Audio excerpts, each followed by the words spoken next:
How many of these units do you think are intended for end users versus owner investors? I was talking to Miami Herald about this week. So first and foremost, what's an investor and what's a user? So the way we defined it is a homestead declaration.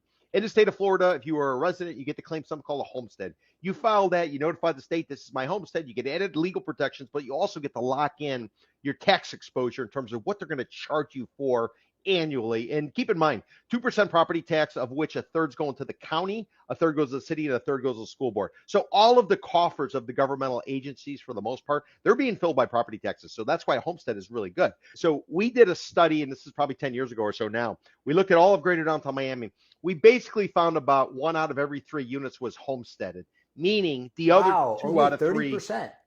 somewhere in that ballpark. Now, this is before this boom we had on right now with the Californians and the New Yorkers who all came down during the pandemic because they wanted to be in the crypto capital of the United States. So they all came down here and they bid it up. I don't know how many are declaring homestead, how many are not. But I think if you wanted to ballpark it conservatively, I'd say 1 out of every 2 units is homesteaded, or 1 out of 2 units is an investor, meaning non-homesteaded, because there's nothing that requires you to file paperwork that says that you are an investor. So we Right. looked at it as, okay, if they file homestead, they live here. If they don't, they're an investor, even if it's a second home that they don't intend to rent.